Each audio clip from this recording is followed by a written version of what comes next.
You may not realize it, but you are currently funding some dangerous people.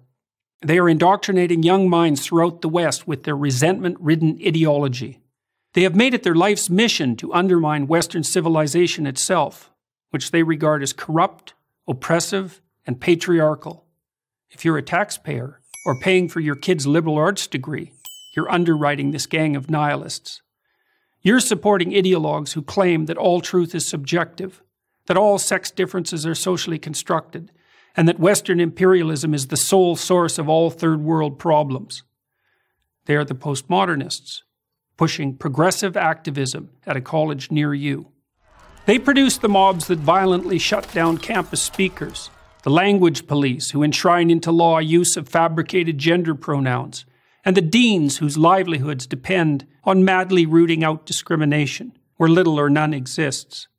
Their thinking took hold in Western universities in the 60s and 70s, when the true believers of the radical left became the professors of today. And now we rack up education-related debt, not so that our children learn to think critically, write clearly, or speak properly, but so they can model their mentor's destructive agenda.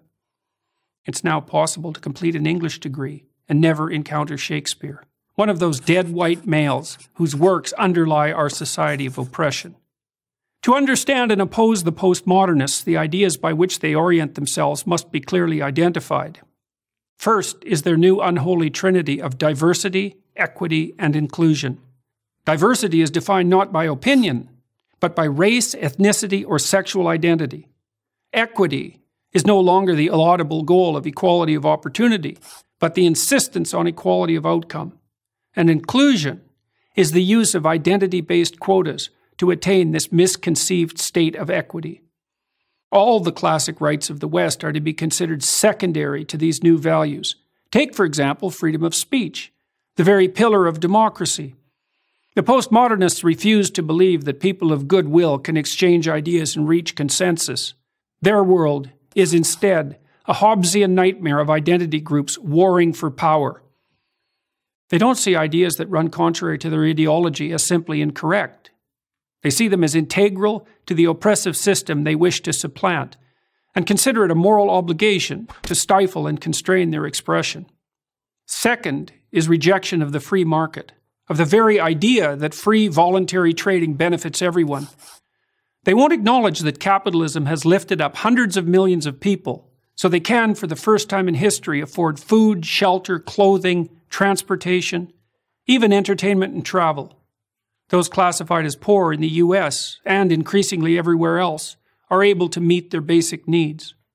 Meanwhile, in once prosperous Venezuela, until recently the poster child of the campus radicals, the middle class lines up for toilet paper. Third and finally are the politics of identity. Postmodernists don't believe in individuals. You're an exemplar of your race, sex, or sexual preference. You're also either a victim or an oppressor. No wrong can be done by anyone in the former group, and no good by the latter.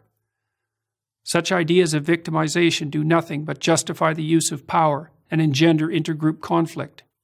All these concepts originated with Karl Marx, the 19th century German philosopher. Marx viewed the world as a gigantic class struggle, the bourgeoisie against the proletariat, the grasping rich against the desperate poor. But wherever his ideas were put into practice, in the Soviet Union, China, Vietnam, and Cambodia, to name just a few, whole economies failed and tens of millions were killed. We fought a decades-long Cold War to stop the spread of those murderous notions. But they're back in the new guise of identity politics.